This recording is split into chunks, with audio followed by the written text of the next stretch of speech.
going on, you beautiful people? All you wonderful people out there in the Delaware Valley and also Ford. But hello to all the beautiful people out there. Welcome into Crossing Broadcast on a Tuesday, a special Tuesday edition of the show, a special 12:15 edition over on YouTube and X and Facebook.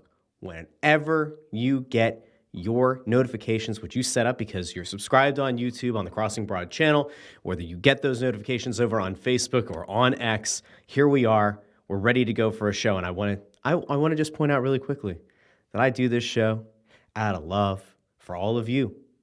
And we do a show on Thursday out of love for all of you. And pretty soon I'll be doing another show over on the Joy Media account, so you should go check that out. Link is in the description of the episode. There's going to be some more fun stuff going on earlier in the day, perhaps a show that you can wake up to every morning and interact with as well. But here we are on a Tuesday, and I'm going to do something that's maybe a little bit more of like what I'm going to be doing in probably a week, 2 weeks with that new show in the morning over on the Joy Media account. We're going to talk about the Philly sports stuff because there is some, but we're also going to venture off into some national stories as well. And why? Because I do whatever I want on this show, and I will continue to do whatever I want on that show as well. And if you don't like it, pound sand.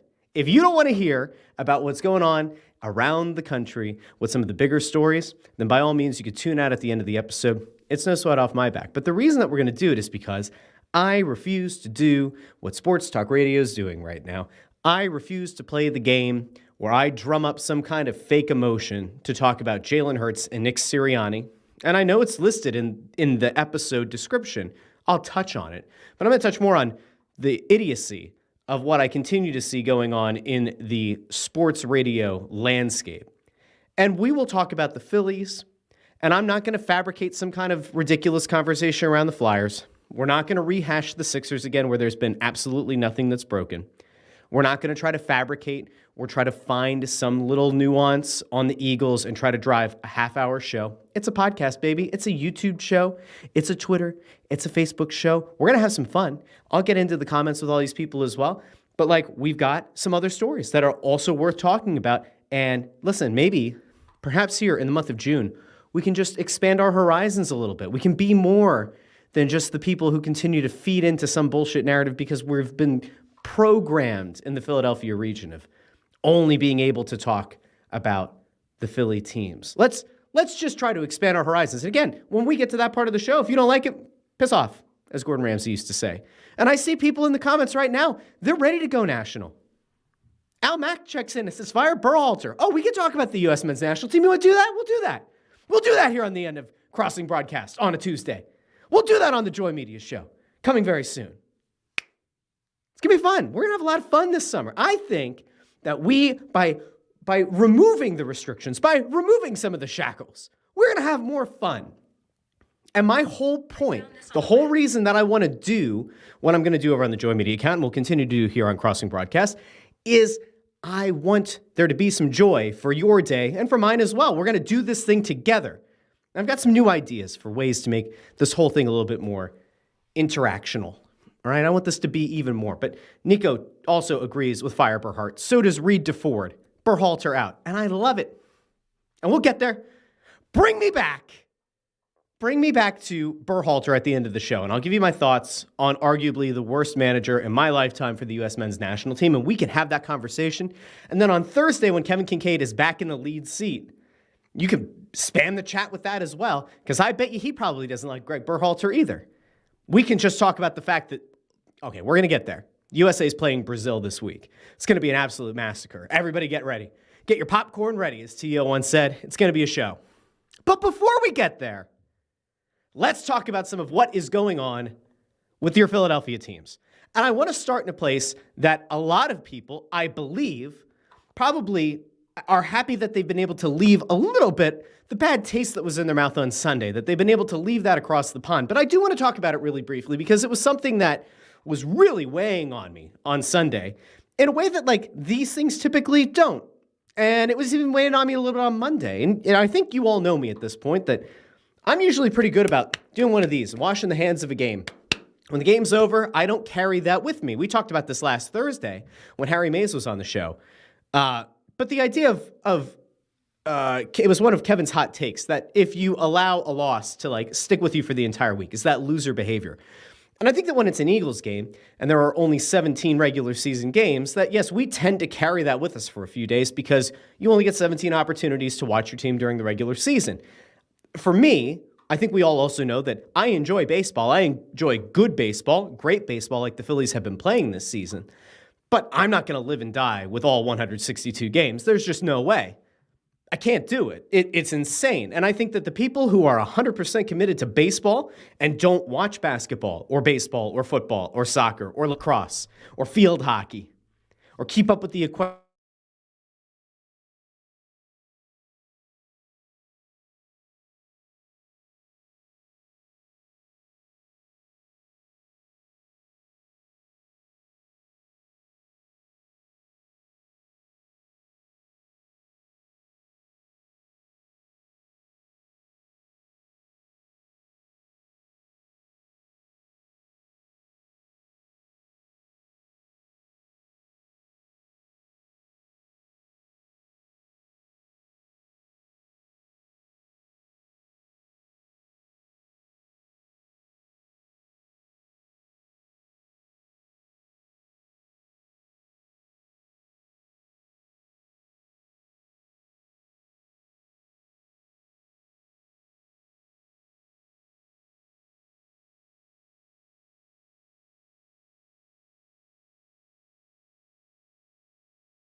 I have to apologize to everyone. I was just informed by station management.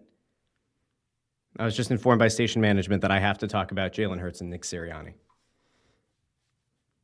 We were talking about the Phillies, and we talked about soccer a little bit. I got pulled off the air by Kevin Kincaid, who told me I need to talk about Nick Sirianni and Jalen Hurts. And I'm so sorry to everyone who just saw a green screen, that we didn't have a graphic ready for Kinker pulling me off the air. And I'm very, very sorry to everyone out there that happened.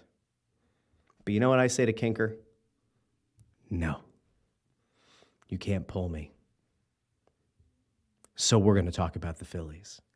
And we're going to talk about other stuff. And if you got a problem with that, we can have that conversation. So let's get back to the Phillies. And if this happens again, if Kinker pulls me off again, then it's just the end of Tuesday's show. But as I was saying before I was so rudely interrupted by the editor-in-chief of CrossingBroad.com, the Phillies in London, it was an interesting two-game set. Saturday's game was lovely. Sunday's game, not so much. And the thing that I think drove me absolutely up a wall about Sunday's game is how it ended. And I think for a lot of you, it was probably the same thing. And you can notice that there were probably two names that have been thrown around a lot in the last day and a half, 2 days. The first is Jose Alvarado, who blew a save, who was not good in that game, and who, like, in fairness, had been exceptional this season. He had a couple of shaky outings, but for the most part, I think he entered the game with like a 1.4 ERA, roughly. He's had a very good season, but him imploding on Sunday seemed to be the thing that pushed people over the edge, where instead of it being, hey, you know what would be a really good idea? Why don't we just support the guy? It happens, all right? Like, even the best closers in the game have blown saves before. And the Phillies had a chance on Sunday to get the lead back. The Phillies had the chance on Sunday to tie the game with the bases loaded. And yet, they didn't. They had one out, bases loaded, an erratic pitcher on the mound for the Mets. Nick Castellanos, one of your big money guys, one of the guys that you signed in free agency because you believed he could be a roughly 300 hitter and a guy who could drive in a run when you need it the most. His walk to strikeout ratio has been bad all year. I think it's like 18 walks to 58 strikeouts as of Sunday. But Craig pulls the tweet. Castellanos had such horrific situational awareness on Sunday. The pitcher was erratic, had hit Real Muto, walked in a run.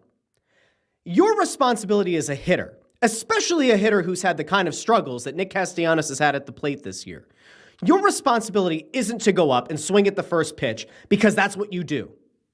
And I know that there were people who immediately replied to that tweet and said, well, the pitch was down the middle, Russ.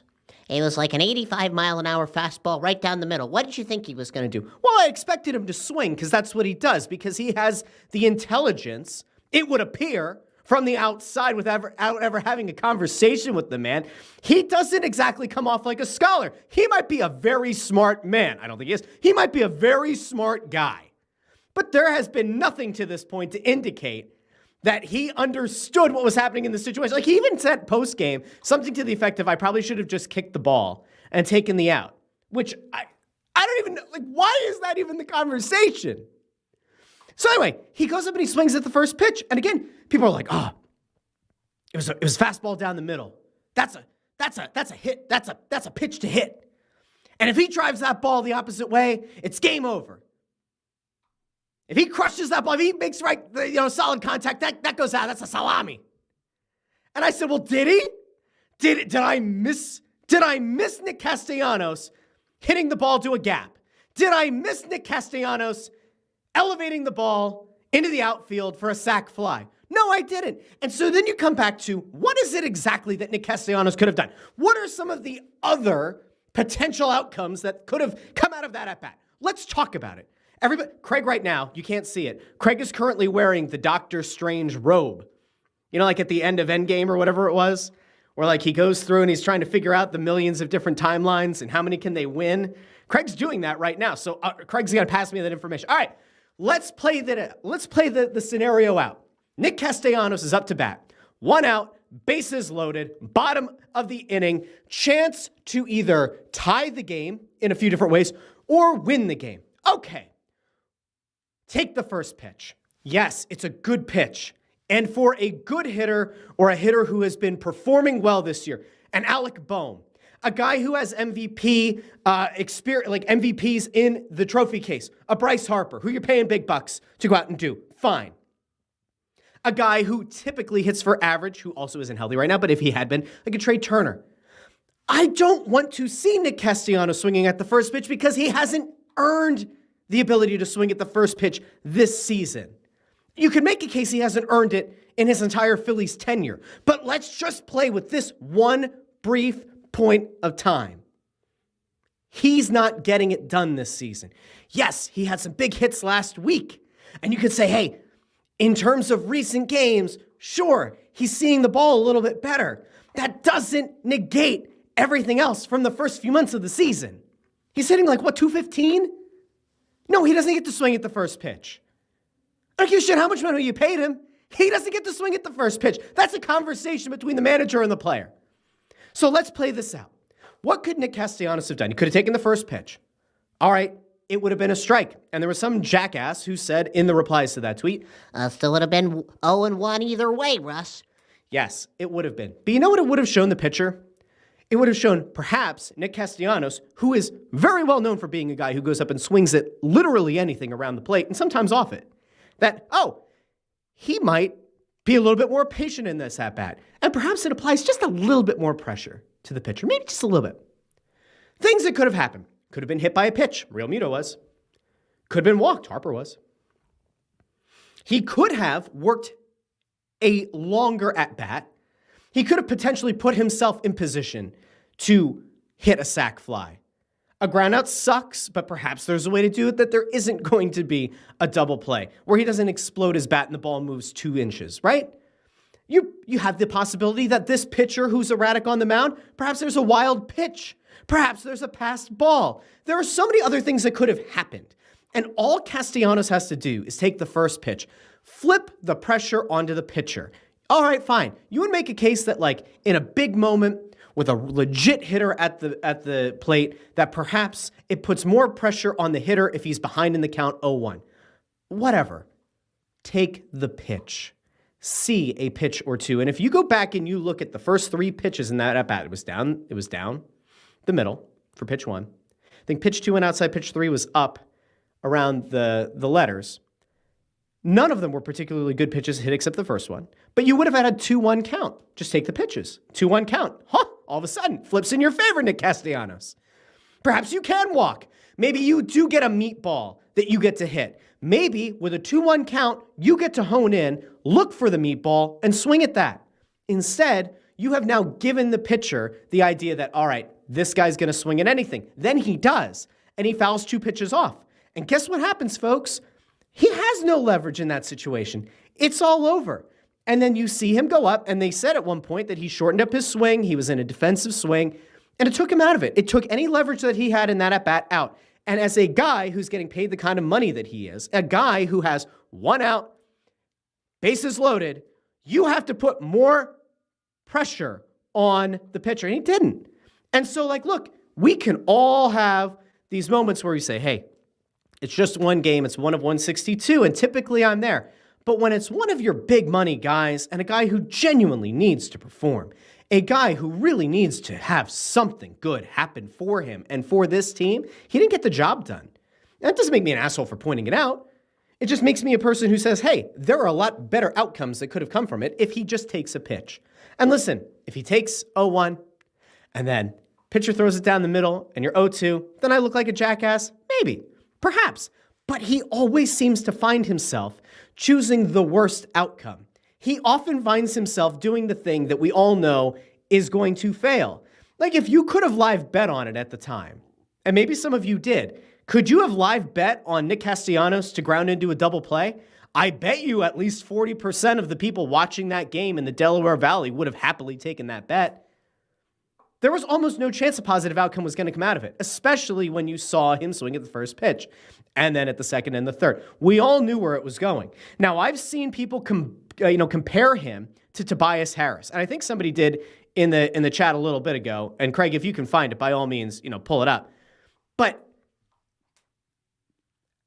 Castellanos and Tobias Harris are not the same, okay? They both apparently are well enough liked guys. So they do have that in common. They both were paid a boatload of money and probably more than they should have. All right, they have that in common. They both can perform where there's really no pressure. All right, they do have that in common. They don't perform particularly well in moments where you need them to. Oh, shit, they are the same person, aren't they? I think Tobias Harris actually has better basketball IQ than Nick Castellanos has baseball IQ. I'll go that far. That's where they're not the same. I do think that despite the fact that Tobias Harris was an overpaid player who underperformed in a whole lot of ways, I do think his basketball IQ is higher. So he gets that. I don't know what what exactly is it that you've gotten out of Nick Castellanos as a Philly right now that makes you say like, hey, I'm all in on the guy. Let him swing first pitch. What is it? He's handsome. He has a son that people like to, cheer for and that's like actively engaged and people like to see the father-son dynamic. Is that what we're seeing? Is that what it is? Cats in the cradle? Is that what this is? Like, do we have people that are just getting themselves emotionally worked up? Some people didn't have a parent who told them they're proud of them, and so they see that and they go, yes, that's why I support Nick Castellanos, because he seems to be a good dad. Is it people who say, handsome fella? Support the handsome fella. Maybe. Perhaps.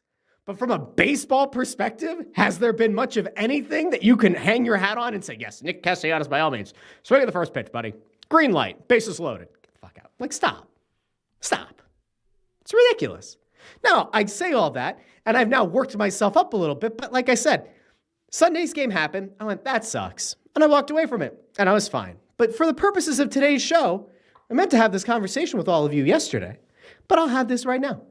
I think that Nick Castellanos is still somewhere in there, somewhere in the cranium. There's a good baseball player. I don't think we're ever going to see that very good baseball player in this city. I just don't think it's going to work. I would love to be wrong. I don't care about the regular season. Listen, if you get to a point where this team continues on this historic pace for their franchise, and you get to October, and Nick Castellanos puts the team on his back for a series, or gets 3 clutch hits in the postseason that ultimately lead to the Phillies making the World Series, if not winning it, then by all means, we can have that conversation about how, hey, bad regular season, came up clutch, goes down as a legend, everything's forgotten. But what's more likely to happen is he's going to continue to be sort of like a middling hitter who you're going to look back on some of the Cincinnati years and go, where the hell's that guy at? And then when they get to the postseason, as one of the only really reliable right-handed bats, you're going to look at it and say, I wish that we would have had a guy who can hit closer to 300. I don't think anybody at this point even looks at Nick Castellanos and says, hey, we want the guy to hit 20, 25, 30 home runs. I think people just want to see a guy who goes up and like consistently puts the ball in play, hits the gaps, in situations like that is able, given his ability to make contact with the ball, could perhaps get you a sac fly and get the game extended to another inning, at which point you hope that your talent and the fact that like the Mets are going to get in their own heads about, here it's happening again, that it's going to flip the pressure onto them. But for whatever reason, it didn't happen. It is what it is. I'm allowed to be disappointed. All of you who saw that game, you're also absolutely well within your right to feel a little bit upset and bummed and bothered by the fact that the game ended like it did. But now we can turn the page. Connor says, standing O for Castellanos. No. Castellanos. No. We're not doing the standing O. No. It was campy. It was dumb. It was goofy last year. Absolutely not. No chance. Zero. Zilch. Nada. We're not doing that again. I mean, people can. It's dumb. It doesn't actively do anything. It's virtue signaling in a sense. And then, and the player inevitably comes out and says, it was nice to feel supported. Yeah, sure. I bet it was. Great. Cool. So we're going to be done with that. Can we talk really quickly about, and like I said at the start of the show, we're going to just touch on really quickly why Sports Talk Radio, for some reason, has decided to turn Jalen Hurts and Nick Sirianni into a thing. They have, for whatever reason, decided that, now is the time to drum up more controversy because they're reading into a quote that Jalen Hurts put out there at a press conference. And Craig, I'm gonna send this over to you to pull up, but I want people to hear exactly what it was that Jalen Hurts was asked, exactly what Jalen Hurts' response was, and then all of you fine folks on YouTube and X and Facebook and the people who listen after the fact in the podcast feed, you can tweet at me and let me know about how off base I am with this. But I heard the quotes. Part of me is shocked that the quotes have lived on for multiple days now. We're at day 5 now, day 6 technically, if you count the same day, of this leading sports talk radio shows. But Craig, let's throw this over to Jalen Hurts being asked about changes that Nick Sirianni has made to the offense and how he feels about Sirianni's ability to adjust to those changes with the offense. Craig goes, there it is. All right, let's go. What did you notice about, Nick being open-minded to change up every, the offense like he has? I mean, what's that say about him?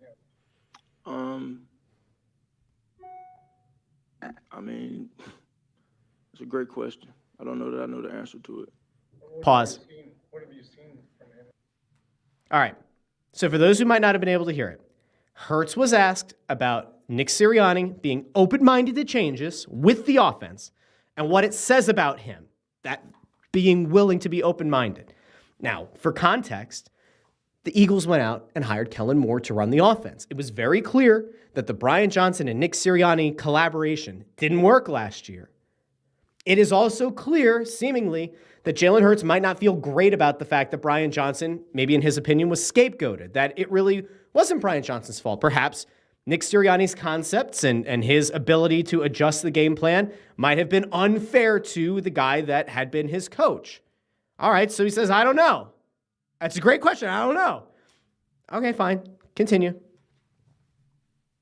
As far as doing that? I think he's just, he's been a, great and, the messages he's delivering to the team. He's trying to be very intentional in what he's saying. And yeah. All right. So, okay, fine.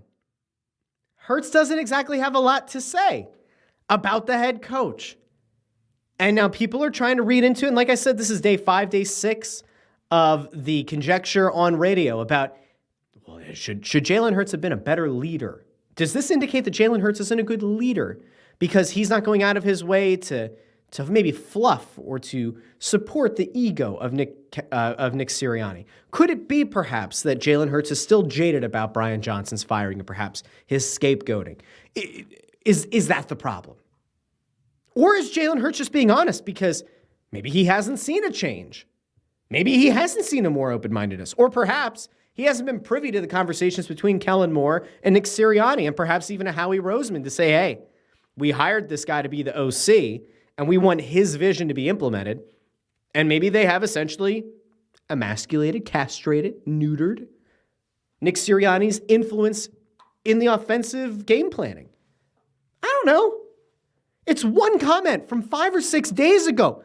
And I get that sports talk radio has this long-held belief that they have to come up with something about the Eagles to talk about because the Eagles are the ones that drive the ratings. I get it. But like if I wanted to, which I don't because I don't genuinely have the time to, could I fill up 2 hours every day talking about things with Philly sports and beyond? Yes, I could. Do I think that most of the people who work at those stations could do it? Yes, I do. Do I think that Philly Sports Talk Radio would be better in the summer if they would stop being so provincial, so focused in on only the Philly teams and maybe expanded the horizons just a little bit to include some of what's going on in the national stage, in the national setting? Yes, I do. I think it would actually be better. I think it would help to reinvigorate some of the hosts, some of whom I think have kind of fallen into the same narratives, the same talking points. They recycle them every day, and then the callers call up and they recycle their same talking points the same way every day. It's like, I don't want to call it a toxic cycle because obviously there are people who actively choose to listen to it and enjoy it. And I'm not saying that the people who host the shows have like bad intentions. I'm not even saying that the people who listen to the shows are looking for an outlet to just be pissed off. But I do think that there's like an evolution that could happen here. And I'm shocked that with at least listen, if you're WIP, you don't really have to change the formula at all, right? Like you win. You win every ratings book, blowing away what the Fanatic is doing.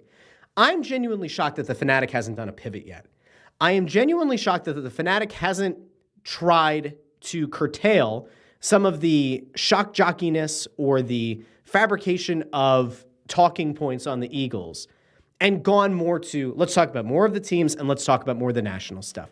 There is not a big enough distinction between the stations to allow for a 97.5 to actively compete with WIP. And like this, I guess, is where I can also kind of pull in PHLY, where like I know a few people who have like had conversations with PHLY about potentially doing stuff with them. And I will once again point out that I think that there are people over there who do a very, very good job.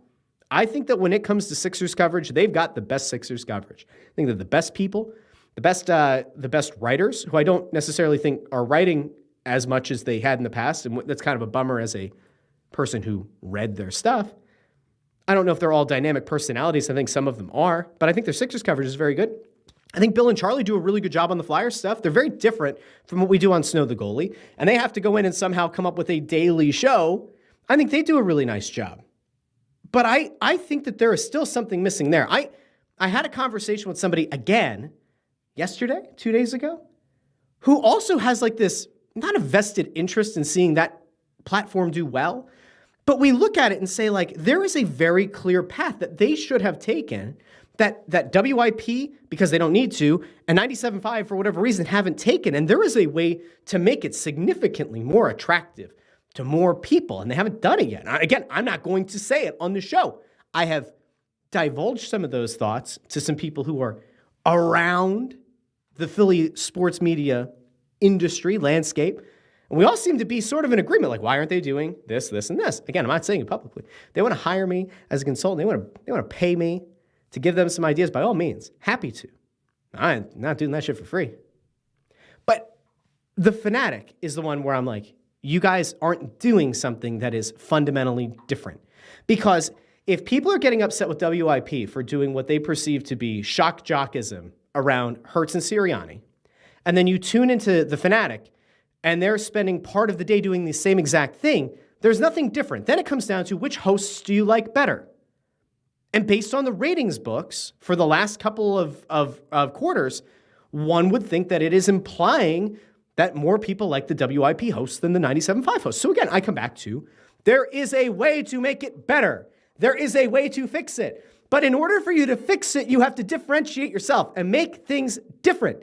You have to give people a reason to listen. You have to give people a reason that they are, it's worth a consumer turning the dial, picking up the different app, and doing something different so that people can say, hey, I'm sick of feeling like I'm gaslit over here, or I'm sick of the shock jockism here. I'm going to come here, whether it's for level-headed debate, whether it's for more engaging, but more topics that we can kind of bounce around on.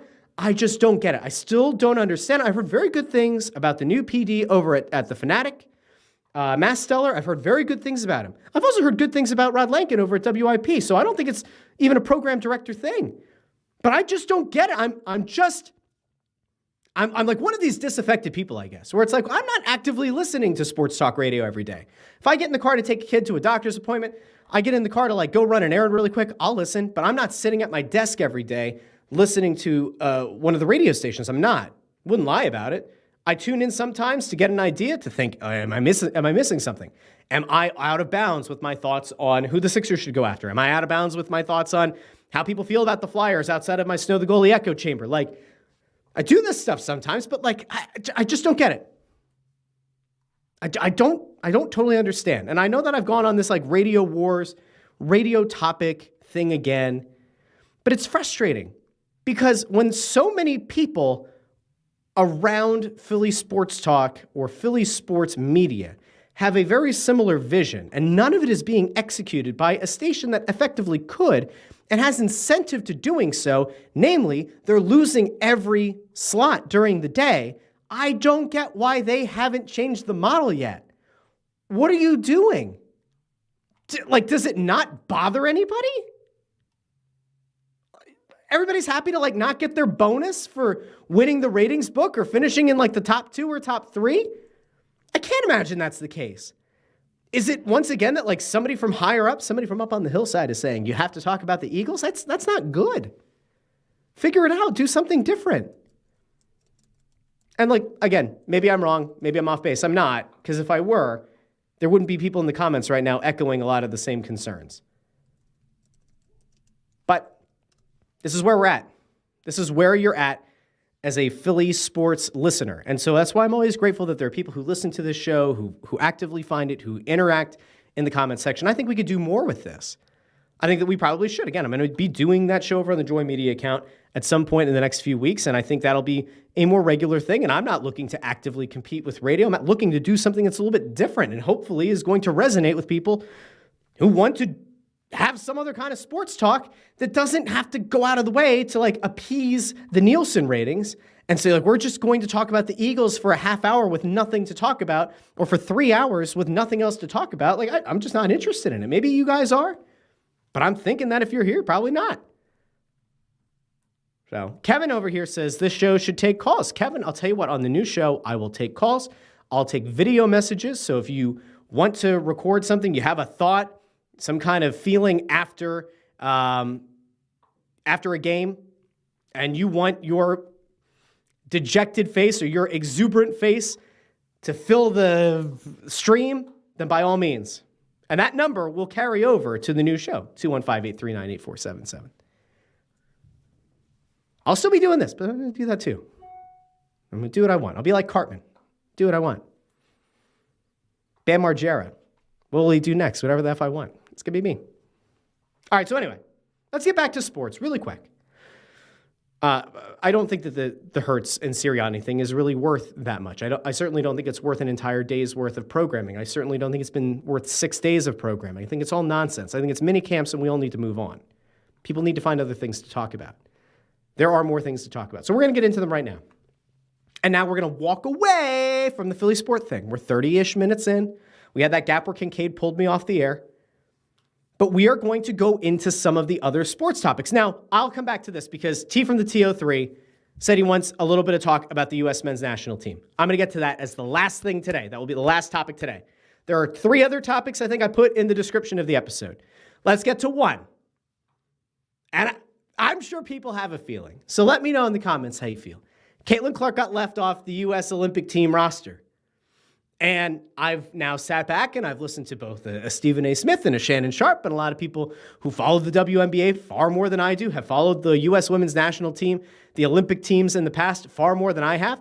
And I just want to offer a very quick thought here, okay? I don't care if the goal is to field the best team for the Olympics.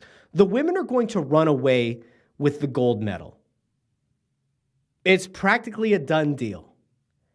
And so as an organization, you need to make a very, very concerted effort to do the best thing for the program moving forward, okay? The U.S. women's national team, the soccer team, they made a few decisions in the last World Cup cycle that people thought were a little bit iffy. Perhaps you weren't fielding the best team, or perhaps you were excluding certain people because they didn't have the same political views as some of your other players on the team. And ultimately, I think it did some damage because when you are trying to grow your sport, and especially on the women's side of things, are trying to make the case for why you deserve to get paid as much or more than the men, you still need to have some kind of commercial appeal. And I think that the U.S. women's soccer team screwed that up in the last cycle. And I have this weird feeling that just by virtue of not including Caitlin Clark, the women's game is actively hurting their chances of making even more strides in growing the game this summer. Now, I'm not going to sit here or stand here as I am right now and tell you that there are any women on the team who are less deserving than Caitlin Clark to be on the team. I will trust that the selection committee, who I believe also included Dawn Staley, who everybody respects, probably did pick the best players to take the court. And I know that there's a chance that there could be a few injuries that could end up leading to Caitlin Clark making the team. But if you're trying to build on a moment, as Kincaid would always go, the zeitgeist, she has to be on the team because she's the one moving ratings. She's the one that people are buying tickets in droves to sell out arenas where they had to move one of the games from a WNBA arena to an NBA arena because they couldn't meet the ticket demand. She's the one. Angel Reese, who's a very good player in her own right, can continue to say that, like, hey, it's not just about one woman. It's about more than just one. That could be true. But there's no one else right now who's selling out arenas at the same rate that people are selling out arenas to see Caitlin Clark play. And so you have the national conversation on your side. The WNBA has the national conversation on their side. And you're about to go play in an Olympics where you could have benefited immensely from having her on the team. Because instead of it just being all eyes on the men's team, you would have had this other conversation that to some extent rises above what the men's team is doing. And I will once again compare it to the soccer side of things. The women's national team was exponentially more successful than the men's team, and that has allowed and aided in a lot of ways the women's game on the soccer side of things to grow. And for those players to benefit through sponsorship deals, and has brought a lot of eyes to the game. The WNBA had that right there, like looking right at them. And again, people go back to the Christian Laettner thing and they say, well, nobody was outraged that he didn't play or that he wasn't playing the same amount of minutes. And that if Caitlin Clark is on the national team and she doesn't play, that people are going to be outraged. They're not wrong. People would be upset. If Caitlin Clark were to make the national team and she were only to come in as a reserve or only got on the court for like 2 games in the Olympics, there would be people outraged. 100%. No one who says that there wouldn't be outrage is telling the truth. Okay, like it is without question that people would have been upset. But you're still missing out on the commercial success element and the ability to grow the women's game in this country by not having her on the team. So I think it was a miss. I get the idea that they think they fielded the best team, but they're missing out on a moment. And when you have a moment like this, where the women's game is actively leading shows like First Take, this is the one chance you have to capitalize on it and to do something with it. And yes, you can make the argument that in 4 years, there'll be another Olympics and she'll be, 26 at the time. And at that point, she can make the team. Yes, but the moment will have been missed. It will have been gone. And it's possible that the game will continue to grow at an acceptable amount for the next 4 years, but you will never again have the ability to capitalize on a moment like you could have right now. And it is a miss from the women's team and then the Olympic Selection Committee to not have her on that team. Spiral Out's actually not wrong here, by the way. Great marketing trick. Get people pissed off and talking about it, then add her on the team later. I don't think that that's what this is. I think they genuinely, if they have their druthers, would rather see the team they selected right now have every player make it to the Olympics healthy and that there's no conversation. I don't think they want to have to be put in a position where they add her after the fact because it's going to look even worse. Because then it's going to be, all right, well, is it that she wasn't one of the best 12 or best 15, but now she, by virtue of injuries, is like one of the best 20 players? And then there are going to be people saying, hey, she's not one of the best 20 players in the country. And now are you just kind of trying to make up for it? Is it a reactionary move? Is it them caving to social pressure to have her on the team? I don't think that there is a win now. I think that they have to stick with what they've done. I think that's it. T from the TO3 asks, is the WNBA just petty that Clark is a white girl? I think that there is a case to be made that there are some people who are not happy that it feels like so many non-white players have been overlooked, especially when it comes to sponsorship. And I think that they're probably right on shoe deals and on some bigger promotional opportunities. I do think that there's a case to be made that there are some women in the league who definitely have the right to be upset that it feels like some of the advertisers were waiting for the white girl to come into the league and perform. And I think at the same time, you can make a case that she's so marketable, not because she's white, but because of the way that she plays and the fact that she seems to have the Steph Curry unlimited range. And that, yes, she is a flawed player because she turns the ball over so much, but she's also a rookie adjusting to a pro league. So I don't know. I can't tell you. I haven't had conversation with WNBA players. From the outside looking in, I just think that there's a bit of inherent jealousy or perhaps resentment that they weren't given the opportunities they believe that they were deserving of. And they might be right. I haven't had those conversations. I have no clue. I'm not an advertiser, so I couldn't tell you. But it's certainly out there as a possibility. All right, so we've got that. Caitlin Clark is done. What was the last thing, Kreggles, what was the last thing on the rundown for today? I know we had some people that wanted to talk about the U.S. men's national team. Oh, it was the NBA Finals and the Stanley Cup Final. Really quick. I hate the fact that right now it feels like the Celtics are inevitable. We all know that I don't like Boston teams. We all know that I think that Philly fans should hate Boston teams more than New York fans. The way that Dallas has not folded, but the way that it seems like Dallas has really crumbled here on the back of Luka Doncic being what looks like significantly injured. He's not moving the right way at all. It looks like he does have a significant knee injury. He had the collision, I think, in game 1 that led to the icing of the ribs ahead of game 2. He doesn't look like himself. LeBron, sort of reversed psychology or jinxed Kyrie Irving after saying, he's bummed out that he doesn't get to play with him anymore, and he's, the most gifted player the NBA has ever seen. Now he's averaging, 14 points per game. Can't hit from beyond the arc.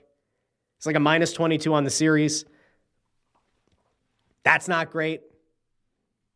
Kyrie kind of not being able to take up the mantle for an injured Luka Doncic has really hurt them. And yet, you can look at it and say, the series flips back to Dallas, and Dallas has been good at home this season. They've been good at home in the postseason. Could they figure it out? I think that they can. I wouldn't say that the series is over yet. They're one Kristaps Porzingis injury away, Boston is, from this really being a series. And I will come back to the fact that Kristaps Porzingis has always had injury issues. And he has been a total X factor for them. And were it not for his resurgence and his return to the lineup, I think that Dallas probably goes into game 3 at least 1-1. I still don't put it past Dallas to get back a win on Wednesday night at home. I wouldn't be surprised if they picked up another win on Friday to get the series level. And then you're talking about a best of 3 where Boston has home field or a home court advantage for 2 of 3 games. I don't want to see this. Listen, I don't want Boston to win. We all know this, right? But I don't want this to be a sweep or a 5-game series. It's bad for the game. And ultimately, it just kind of sucks. I mean, for what I do, for my job, where we write about sports betting, it also makes things significantly less interesting to have the NBA over. And then we're left with Major League Baseball and whatever's left of the Stanley Cup final. I would like to see that series go longer. I want this series to be what it should be, which on paper, Boston and Dallas should be a 6 or 7 game series. And so, yes, it sucks to see Boston go up 2-0.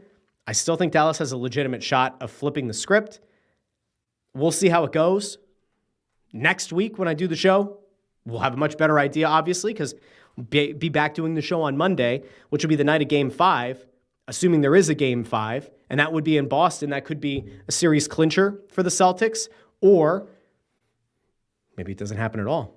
Or maybe it's the game that breaks the 2-2 series tie. So we'll see. Now, the other thing I wanted to get to is the NHL, because we also have a 2-0 series lead, the Florida Panthers, and I'm sure we'll talk about it at some point over on Snow The Goalie, but Florida is a better team, a deeper team, an overall better team, and I am not surprised in any way, shape, or form that Florida looks to be a much better team and en route to winning the Stanley Cup. I'm not surprised. I am very, very, very disappointed in the fact that through the first 2 games, the Oilers have only scored a single goal. Connor McDavid has had none. Leon Draisaitl has had none. It was like, we talked about this, I think last week or 2 weeks ago, that Connor McDavid, the best player in the game, the guy who was always seen as the generational talent, the guy who would take the mantle I keep saying take the mantle. I guess it is take the mantle, right? Take the flame, carry the torch from Sidney Crosby. It's so good to see him make a Stanley Cup final. But if he's not going to perform, and if his team is just going to collapse, this isn't good. It's not good for the league. It's certainly not good for him. It's certainly not good for his legacy. And I think it's probably fair to say that, hey, you go back to the Dallas series where Dallas probably should have won Game 7. Dallas and Florida would have been a much, much, much better series. And you wouldn't have seen a 2-0 lead. Do I feel confident in Edmonton's ability to come back and make it a 6 or 7 game series? I don't. I think it probably ends in 5 back on Florida's home ice. And at that point, it's game over. Edmonton needs to win both games. They are not in position where they can go back to Florida down 3-1 and think they have a shot in that series. And I guess this is my more macro point for the whole thing. When we went into the NBA Finals and the Stanley Cup Final, it was like, hey, the NBA series should be a long one and a very competitive one. The NHL one, we expect the Panthers to win. You hope that the best player in the world and one of the top, 5, 7 players in Draisaitl can push for a Game 6, but they're not going to win. And to this point, you're currently en route to potential sweeps in both. It's bad for the respective sports. It's bad for people like me who write about sports betting. It's bad for the fans of each league. So we'll see. We'll see what happens. And now we'll get the last thing, because there were people who were asking about it earlier. Greg Berhalter, the U.S. men's national team. What the hell's going on? It's very clear what's happening. The U.S. Soccer Federation doesn't care about winning, because if they did, they would have dismissed Greg Berhalter after the last cycle. They certainly would have used what many would have considered to be a perfectly acceptable reason to let him go when Gio Reyna's family kind of leaked the idea that Berhalter had struck his now wife when they were, I believe, college age. They had a very easy path as a soccer federation to let him go, because there's absolutely no one, except for maybe like Greg Berhalter's immediate family, who would have said, oh, those things come to light, due diligence, due process. No, you had the chance, if you really needed to let him go at that point. They didn't. And so you're set up now for the Copa America coming up. The U.S. got mollywopped in their last game in an absolutely embarrassing fashion. And they lost 5-1 to Colombia.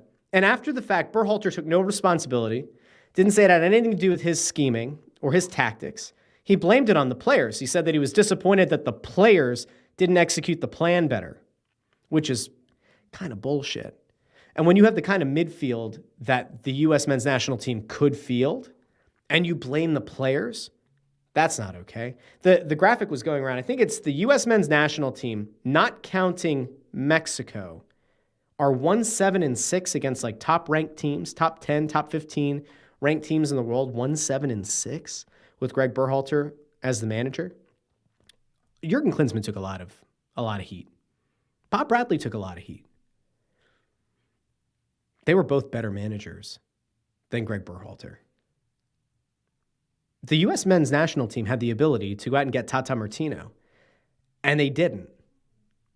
And they had been rumored to be looking at some of the bigger names. There had been the kind of silly notion thrown out there that perhaps Pep Guardiola's name could have come up. But here you go. This is why Craig is great. Under Berhalter, the U.S. has only won 5 of 18 games against teams ranked in FIFA's top 20. So it was close. But 4 of those 5 wins came against Mexico. So like I was saying, 1-7-6, that comes out to 14 games? And then 4 against Mexico. So yeah, I was right. 1-7-6. Yeah. Numbers, they were in my head. Greg Berhalter's an embarrassment. He has no vision. His tactics are crummy. And this is considered right now to be the golden age of soccer in the U.S. This team has more players playing at high-level clubs than at any point in history. And it is being squandered by a guy who is a Nepo hire, who the team could have walked away from, probably had a reasonable reason to do so, even beyond the poor performances on the field, and chose not to. So I'm going to throw an idea out there. I'm going to throw a name out, and it'll never happen, but I'm just going to have some fun. And Reed DeFord is right. Jesse Marsch could have been the manager. He went to Canada. I'm going to throw an idea out, and it's absolute crap, and it'll never happen. But I'm going to tell you that it's the 100% best move that the U.S. men's national team could make. If I were running the U.S. Soccer Federation, if I could pick a manager for the U.S. men's national team, I back up the Brinks truck for Jurgen Klopp. And it'll never happen, ever. But if there's one person who could immediately assimilate into the American culture, who could fundamentally alter the direction of the program, who has a history of developing players, including players at teams that didn't have the world's biggest payroll prior to him going to Liverpool, Klopp's the guy.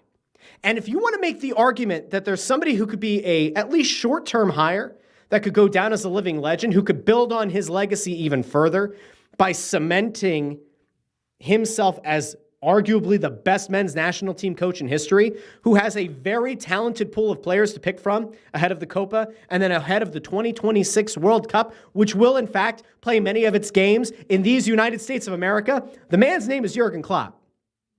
And if the U.S. Soccer Federation were serious, if they were honest about their intent to compete and to grow the game, they would do whatever it takes to at least get a meeting with Jurgen Klopp, to present the vision and ultimately to get the deal done. And instead, they will probably limp into the Copa. They will probably pick up a win or two that give Berhalter enough that he can say, we'll see, it was on the players again. We didn't succeed down the stretch because of the players. And the U.S. Soccer Federation will say, oh, it's okay. We think that Greg is the right guy. He's the right guy going forward, and that's all going to be bullshit. It won't matter. And then they're going to go into the 2026 World Cup with this Jamoke running the show. They will underperform, and they'll actually be lucky that they'll get the automatic bid because they're a host country. Because there's actually a case to be made that leading up to 2026 with this guy as the manager, that if this World Cup were being played in another country and there weren't an automatic bid available, that they could miss like they did in the last cycle. Absolute nonsense. Absolute garbage. It is a true national shame. And I'll tell you this right now. If you're a fan of soccer in this country, you have permission to root against the results that the U.S. men's national team get leading up to the Copa and during the Copa. If you want actual change, you need the U.S. to win nothing at the Copa. You need them to get mollywopped and embarrassed so that the U.S. Soccer Federation has no choice but to fire their golden boy, who, by the way, has done absolutely nothing to deserve that status. but to root against your own country. Can you do it? Can you root against your own national team? I'll tell you what, I might not root against them, but knowing what's on the line potentially going into 2026, you won't catch me actively rooting for their coach. And that is where we're going to end Crossing Broadcast for today. A big thank you to Craig on the other side of the glass for doing such a great job as always. A big thank you to all of you, including some new names or some names that I haven't seen in a while over on YouTube and on Facebook and on X. By all means, you can follow me wherever you want on whatever social platform. I'm over on X and on Instagram at JoyOnBroad. And like I mentioned, something interesting coming down the pike in the next couple of weeks over on the Joy Media channel. The link to that is in the description of the episode. If you go over to YouTube and you look at Joy Media LLC, there's a black and white logo, and you'll see my face on a bunch of the thumbnails on that channel. Subscribe there. There will be an announcement coming up at some point. And I think that show, that thing that I'm working on, is going to be a lot of fun. It'll be a few times a week. It'll be in the morning. You wake up, you start your day. We start it together. We have a lot of fun. And ultimately, my goal is to entertain you and to bring some joy to your day. So a big thank you to everybody who tuned in. I will talk to all of you again, probably Thursday. If not, definitely next Monday. Kevin Kincaid will be back here in the lead seat on Crossing Broadcast on Thursday. Until then, enjoy your sports. Talk soon.